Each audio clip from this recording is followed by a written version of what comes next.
We all know how frustrating it can be to never have mixes that sound professional. You work for hours on your track, you try to do everything the best you can, you pay attention to detail and all that, but no, it doesn't work. It still sounds amateurish. If this is your case, you may be falling into one of the classic traps of music mixing. What's up everybody, it's IDs, I hope you're doing well. Today I'd like to talk about 10 traps of music mixing not to fall into if you want to get better results from your mixes. You will see that some of these traps are pretty obvious, but there are many others you might not be aware of. This video will help you get to know all these classic traps and avoid them in the future. Before we start, please make sure you hit the subscribe button so you don't miss my next videos on music production. Also, in the description, you will find a link to an ebook that talks about the basics of vocal mixing in the field of pop and hip-hop music. And good news, it is 100% free. Let's get started. Okay, number 1, avoid overprocessing your sound. Many amateur producers and sound engineers have this idea of mixing that it's a step that consists of completely reworking each track to make it sound clean within the mix. But sometimes, and even often, a track might sound just fine in the mix as it is, or with very little processing. Most of the time, complex processing is not the way to get a professional mix. What you need to remember is that the more you process your sound, the more you lose its natural organic quality. So you have to be careful, because if you go too far in your processing, you simply risk killing the nature of your sounds. So try not to spend too much time on the little details and focus on the bigger picture. If you want to know more about this principle, check out this video where I talk about the pitfall of overprocessing. It's right here. Pitfall number 2, not using a reference track. In my own evolution in music mixing, realizing the importance of using reference tracks has completely changed my vision of mixing. When I first started mixing music, I thought that referring to other songs was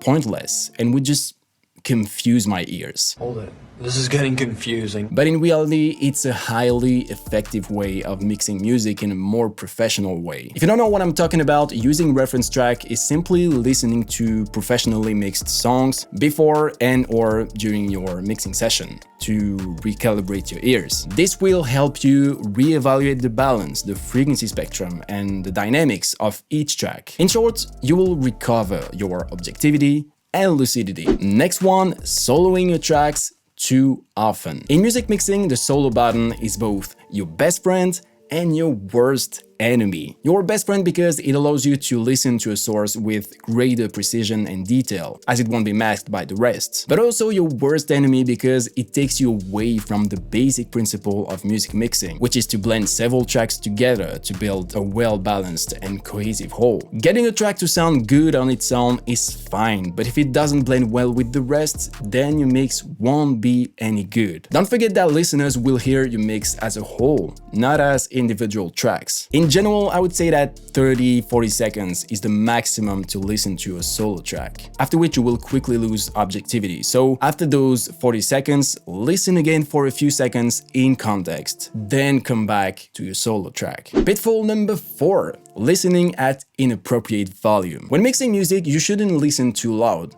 but not too quiet either. If you mix at excessive volume, two things will happen. First, your ears will tire very quickly, so your perception of sound won't be optimal. You will unintentionally overlook important flows and you will lose your objectivity, especially when it comes to high frequencies. And secondly, at higher volumes, your ears will naturally compress the sound. It's purely physiological. Your perception of the balances will be really bad at these levels. I know that listening loud is more exciting, but that's just an impression. High volume will always trap your ears in one way or another. But you shouldn't mix too low either, for one good reason. If you mix at a low level, you won't hear the dynamic and frequency details of each track and of your mix as a whole, which isn't a good thing either. It is up to you to find the sweet spot. You need to feel that your listening level is comfortable for several hours at a time. Another pitfall you need to know about is mixing in an acoustically poor room. I know we are talking about home studios here and that you'll never get the acoustics of Capitol Studios, but if you want to achieve a minimum of quality, you have to pay attention to the acoustics of your room. What you need to realize is that when you listen to your mixes or music from your monitoring speakers, you're really hearing a combination of your speakers and the way your room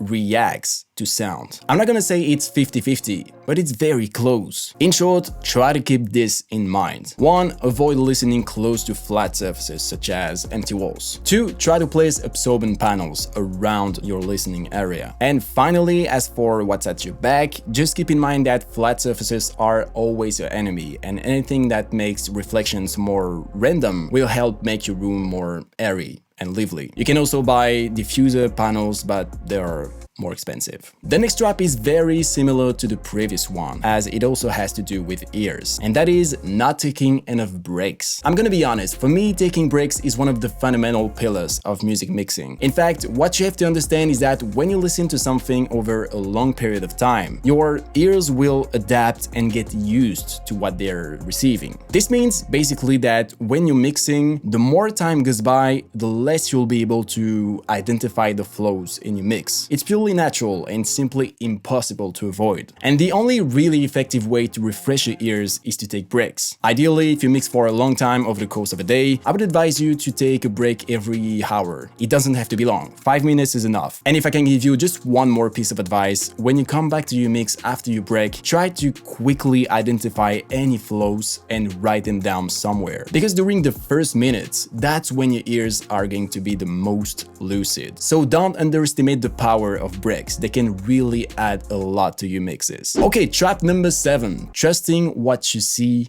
more than what you hear. Nowadays, we all work on screens to mix music, which means that what you see is directly related to what you hear, and that can be a huge trap for the quality of your mixes. I'm sure this has happened to you at least once. You've changed the parameters of an EQ or a compressor, and you clearly hear a change in the way the sound comes out. And then you realize that the plugin was just bypassed, because sometimes your eyes can influence and even modify what your ears send as information to your brain. It is called the McGurk effect. Let me show you an example. Do I say bake or fake?